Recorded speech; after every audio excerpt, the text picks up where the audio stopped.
sommaire de ce journal, fête de moisson 2018 à la mission évangélique pour la délivrance des âmes de San Pedro. Ce fut une occasion pour les fidèles de cette communauté de faire une collecte pour la construction d'un nouveau temple. À Abidjan, cérémonie de remise de diplôme à l'université appliquée des ministères de l'Évangile des Nations, en abrégé UAMEN, aux étudiants de la 16e promotion.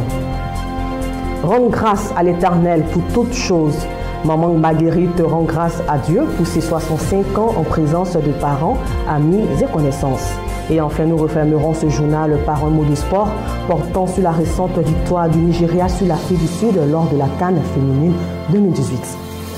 Voilà pour le sommaire de cette édition d'information. Bienvenue à tous sur Béni TV, la première chaîne chrétienne panafricaine.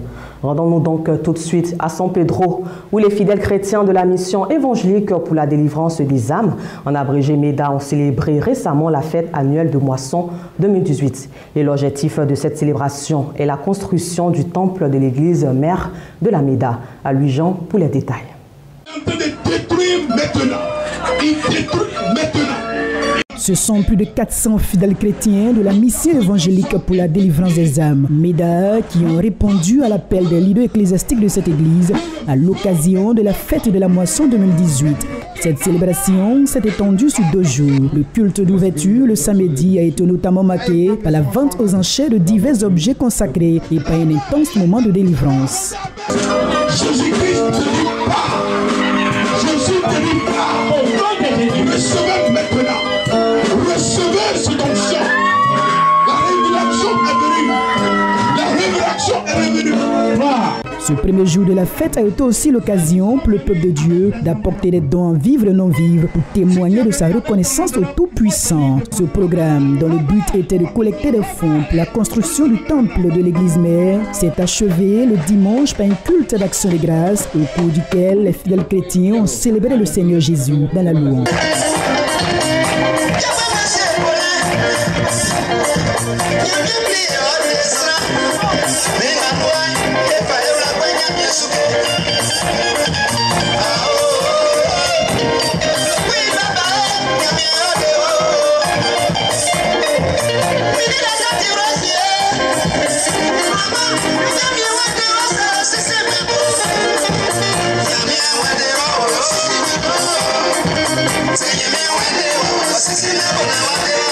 Le président fondateur de cette mission, le révérend pasteur Conan Jules, dans sa prédication de clôture, a tenu à préciser le sens spirituel de cette fête. Et pourquoi la fête de moisson? Nous venons pour fêter cette fête pour que Dieu nous bénisse.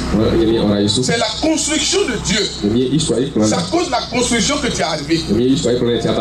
Alléluia. Amen. Tout ce que vous avez mis dans cette maison,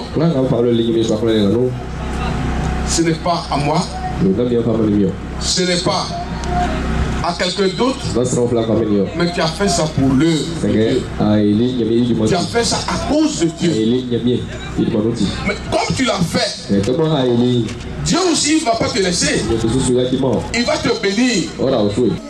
La mission évangélique pour la délivrance des âmes existe depuis 2001 et compte à ce jour 8 églises sur le territoire ivoirien avec plus de 1100 membres.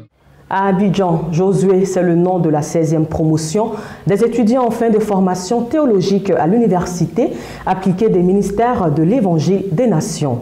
Et la cérémonie de graduation a eu lieu le week-end dernier dans un espace de divertissement dans la commune de Yopougon en présence de plusieurs leaders ecclésiastiques, nous disent à Louis-Jean et à Saint-Armel.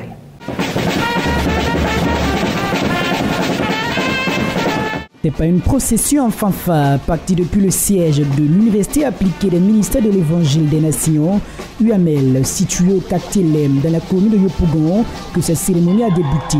Et quand le cortège fait son entrée dans le lieu de l'événement, c'est l'effervescence totale.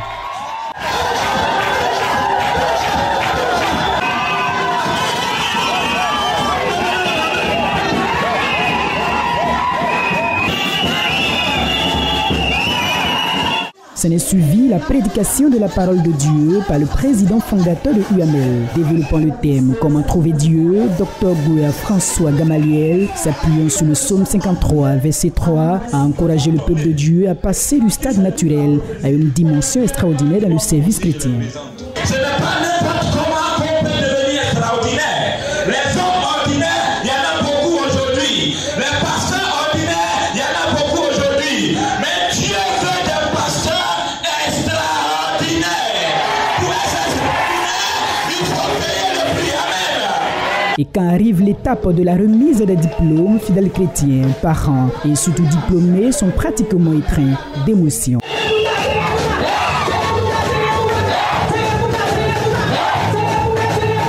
Cette 16e promotion compte au total 36 étudiants de la licence, du diplôme supérieur de théologie appliquée niveau 1 et 2, du baccalauréat et du brevet de théologie appliquée. La qualité de la formation dans cette université est au cœur de la joie des récipiendaires. Tous ceux qui constituent vraiment l'université, que Dieu les bénisse parce qu'ils nous ont vraiment formés, ils ont mis quelque chose en nous. Nous comptons relever encore l'œuvre de Dieu en Côte d'Ivoire. Le Seigneur a permis qu'il y ait des encadreurs spirituels qui ont contribué à mon épanouissement spirituel. Et je voudrais dire merci à ce Dieu-là. C'est un sentiment de joie, de fierté qui m'anime. Je bénis le Seigneur, Dieu Tout-Puissant, au nom de Jésus. Des prix d'excellence ont été également décernés à des personnalités qui font figure de modèle pour le corps de Christ. L'Université appliquée des ministères de l'Évangile des Nations UAML existe depuis l'an 2000. Rendons grâce à l'Éternel en tout temps et en toutes circonstances. C'est dans cette optique que Maman Marguerite Kobéa célèbre le Seigneur Jésus-Christ de Nazareth pour ses 65 ans. Et c'est dans la mythique salle du club municipal d'Adjamé que la célébration a eu lieu en présence des parents, amis et connaissances. Jean-Cyril Djebi et Honorine Adam. Ouvert par une procession avec la fanfare, la cérémonie de célébration des 65 ans de Maman Kobéa a vu la participation d'une forte délégation des membres des églises baptistes œuvres et missions dont elle est issue, ainsi que des parents, amis et connaissances. Tout ce beau monde réuni à un seul endroit pour se réjouir avec la diaconesse Maman Kobéa Marguerite. L'homme de Dieu, le pasteur Kadion Nguessan, par une courte exhortation, a fait remarquer que la Bible est une compilation de promesses. Quand on active un commandement, une promesse s'attache automatiquement à notre vie. Il a continué en invitant les enfants à honorer leur géniteur car une promesse est rattachée à cet ordre. Cette cérémonie a été rendue possible grâce au dynamisme des enfants de Maman Kobéa qui ont bien voulu honorer leur mère de son vivant. Je peux dire que si ces enfants ont pensé à lui offrir cette cérémonie, c'est parce qu'eux-mêmes ils ont vu aussi son parcours. J'étais allé faire des examens. On m'a dit, tu ne pourras jamais enfanter. Oh, je suis venue en pleurs, maman dormait. Je suis venue en pleurs. Qu'est-ce qui se passe? Elle pensait même qu'il y avait un décès. Et puis, quand je lui ai dit, les médecins disent que je ne pourrai jamais enfanter. Elle dit, oh, tu as coupé mon cœur, c'est à cause de ça là. Les médecins ont dit, c'est Dieu a dit. Aujourd'hui, il y a 2 enfants. Les nièces et les petits-enfants, chacun à sa manière, a marqué ce merveilleux moment. C'est elle qui a fait quand je connais tout dans le monde. C'est elle qui a fait que je connais Jésus, je connais ça, je connais ci. Non, vraiment, il fait un gros bisou. Je lui dis grand merci. Que Dieu lui donne longévité, qu'il lui donne la vie éternelle en fait, qu'il lui donne la paix. Vu son engagement pour l'œuvre de Dieu, Maman Marguerite Kobéa, une femme au grand cœur, a reçu un tableau d'honneur des mains des représentants de son département. Maman, on va organiser ton anniversaire. Tu as combien d'années? J'ai dit, j'ai 65 ans. Et puis, un an de plus, c'est bon. Donc, vraiment, je suis dans la joie. Et j'ai béni l'Éternel Dieu qui m'a donné cette grâce.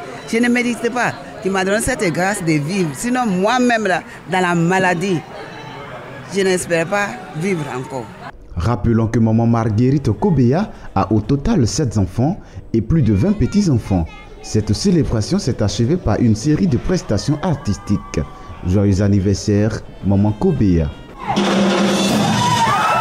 Un mot d'éducation à présent dans ce journal.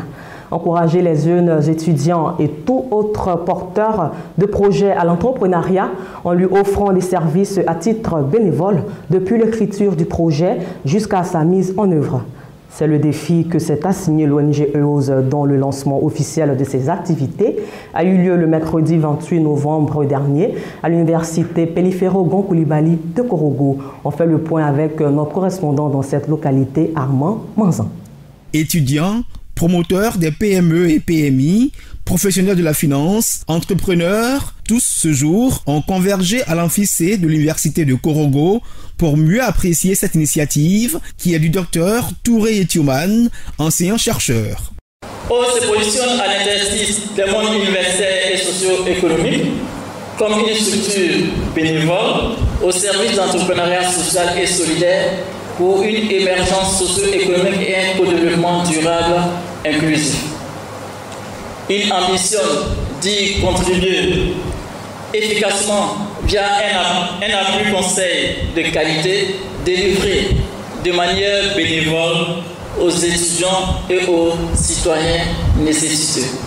À cela s'ajoute la promotion des valeurs collaboratives, d'articulation et de mutualisation des moyens entre acteurs pour l'émergence des populations vulnérables. La présentation de EOS et de ses partenaires a été un moment particulier pour l'ensemble des invités qui ont apprécié cette audace de EOS de venir en aide aux étudiants et aux défavorisés de Korogo. Aucune région, aucun pays ne peut prétendre à un développement harmonieux sans un capital humain de valeur. Est-il possible de donner à chaque apprenant les moyens de financer ses études et permettre à tout citoyen qui fait preuve d'ingéniosité de présenter son idée entrepreneuriale? On répondra par l'affirmative car EOS ambitionne de permettre aux étudiants de travailler à temps partiel car trop souvent, ces apprenants et apprenantes sont contraints de mettre un terme aux études par manque de moyens financiers. Dr Adama Traoré, venu spécialement de la France, a instruit l'assistance sur l'importance de l'économie sociale et solidaire. En Afrique, on a toujours connu ce qu'on appelle les tontines. Donc en fait, on parle là déjà sur une façon moderne d'utiliser les tontines pour pouvoir créer de la valeur. Deuxièmement, il y a des activités qu'on sous-estime. Il a parlé par exemple de l'élevage des poules. Vous voyez tout de suite qu'on peut être auto-entrepreneur en se basant sur ça. Créé en octobre 2018 avec pour siège à Korogo, EOS se positionne désormais comme un véritable acteur œuvrant au développement et à l'épanouissement du capital humain.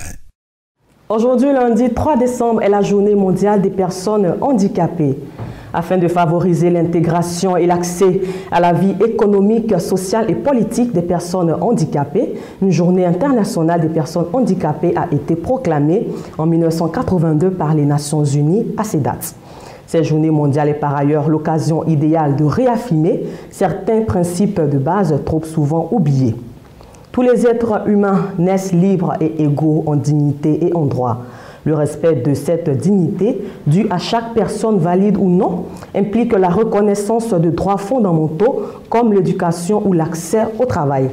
Les manifestations organisées à cette occasion nous invitent donc à modifier le regard que nous portons sur les personnes handicapées.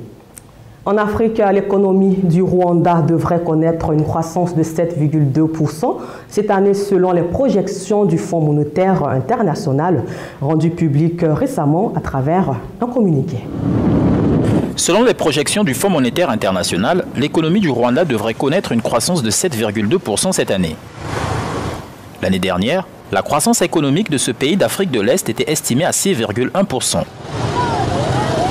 Dans un communiqué publié vendredi à la fin de la journée, le rapport du FMI a révélé que la croissance a atteint en moyenne 8,6% au premier semestre 2018 et que malgré un ralentissement temporaire au deuxième trimestre, elle reste conforme aux projections de 7,2% l'année.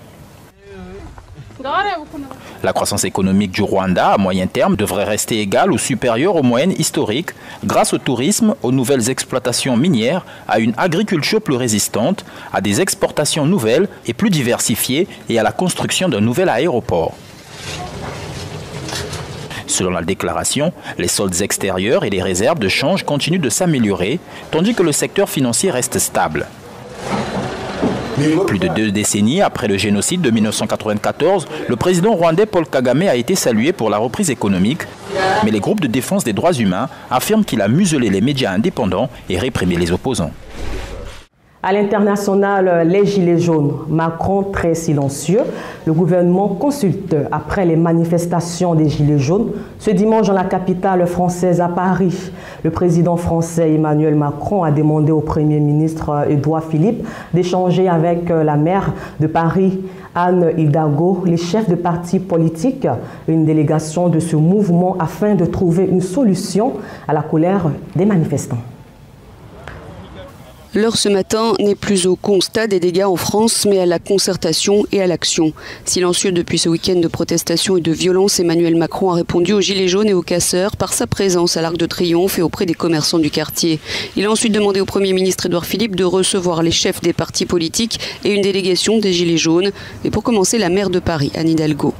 Le gouvernement et le chef de l'État font face à une crise politique majeure. Ils cherchent comment s'adresser à ces Français en colère, car ils ne savent plus.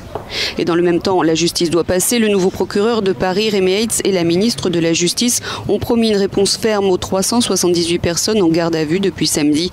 Devant tant de violence, il a même été question de rétablir l'état d'urgence, trop tôt ou pas adéquate selon Nicole Belloubet. Je ne suis pas certaine que nous en soyons arrivés à ce stade. Et je pense qu'il y a d'autres modes de solution que le rétablissement de l'état d'urgence. 412 personnes ont été interpellées samedi à Paris. La mobilisation a rassemblé 136 000 personnes en France selon des chiffres officiels. Des incidents ont eu lieu à Toulouse, au Puy-en-Velay, où la préfecture a été incendiée. Et déjà des appels ont été lancés sur les réseaux sociaux pour manifester samedi prochain. En Espagne, la région autonome la plus peuplée d'Espagne, l'Andalousie, a renouvelé ce dimanche les 109 sièges de son Parlement. Et le choc de cette élection est la percée de l'extrême droite, le parti Voice anti-migrant et farouchement anti-séparatiste qui remporte les 12 sièges alors qu'il n'en avait auparavant aucun. L'Andalousie renouvelait ce dimanche les 109 sièges de son Parlement régional avec une participation en baisse. Le Parti socialiste porté par Susana Díaz, l'actuelle présidente du Parlement, arrive en tête selon des résultats partiels. Mais avec seulement 33 députés, le parti au pouvoir perd sa majorité absolue face au Parti populaire du jeune Pablo Casado et celui de centre-droit Ciudadanos. La droite obtient en tout 59 députés. Le parti d'extrême gauche récolte seulement 17 sièges, mais le choc de cette élection est la percée de l'extrême droite. Le parti Vox a la rhétorique anti-migrant, anti-féministe, eurosceptique et farouchement anti-séparatiste remporte 12 sièges, alors qu'il n'en avait aucun auparavant. La vague populiste en Europe avait jusqu'à présent épargné l'Espagne. Il s'agit de la première représentation de l'extrême droite dans le pays depuis la chute de la dictature franquiste dans les années 70. Ce scrutin dans la région la plus peuplée d'Espagne a valeur de tout premier test pour le chef du gouvernement espagnol Pedro Sánchez avant des élections locales et européennes l'année prochaine. Un mot de sport dans ce journal portant sur le Ballon d'Or mondial 2018 et la victoire du Nigeria lors de la CAN 2018. Les champions du monde Griezmann, Varane et Mbappé font partie des favoris pour le Ballon d'Or 2018. Mais Luka Modric, le capitaine croate, pourrait bien être l'heureux élu cette année. 4 mois et demi après leur victoire en Coupe du Monde, les Bleus sont en bonne place parmi les prétendants au Ballon d'Or 2018, mais rien n'est gagné. 3 joueurs de l'équipe de France sont en pole position. Antoine Griezmann, vainqueur de la Ligue Europa avec l'Atlético Madrid, est sans nul doute le joueur le plus endurant. Avec 66 matchs à son actif la saison dernière et toujours autant d'efficacité que ce soit en club ou en équipe de France. Raphaël Varane a de son côté le plus beau palmarès possible. Le défenseur du Real Madrid est le seul joueur à avoir à la fois soulevé le trophée de la Ligue des Champions et celui de la Coupe du Monde. Mais son rôle défensif ne plaide pas en sa faveur, le Ballon d'Or étant le plus souvent attribué à un attaquant. Comme Kylian Mbappé par exemple, la sensation du mondial russe qui ne cesse d'impressionner par ses pointes de vitesse, ses dribbles et ses buts. L'attaquant du PSG qui fêtera bientôt ses 20 ans devrait au moins repartir avec le trophée Copa du meilleur jeune joueur. Les Bleus font face à de sérieux adversaires en la personne de Luka Modric d'abord. Le capitaine croate, sacré meilleur joueur du mondial et meilleur joueur UEFA et FIFA de l'année, a reçu tout le soutien de son club du Real Madrid. Il pourrait même tirer avantage de son statut de challenger unique face aux nombreux joueurs de l'équipe de France. Le Real avait pour habitude de faire campagne pour Cristiano Ronaldo, parti pour la Juventus de Turin. Le Portugais, qui a déjà remporté 5 fois le Ballon d'Or, fait lui aussi toujours partie des favoris. Refermons ce journal en beauté avec la victoire du Nigeria qui remporte la 13e édition de la CAN féminine 2018 qui a eu lieu au Ghana face au Bafana Bafana de l'Afrique du Sud lors des tirs au but. Merci encore de votre aimable attention à ce temps d'information réalisé par Honorine Adom et Assis Jean-Baptiste. Que la joie de notre Seigneur Jésus-Christ de Nazareth, le ressuscité, soit notre force en tout temps et en toutes circonstances. Agréable semaine en compagnie de Béni TV, Béni TV+, et les 3W, béni.tv.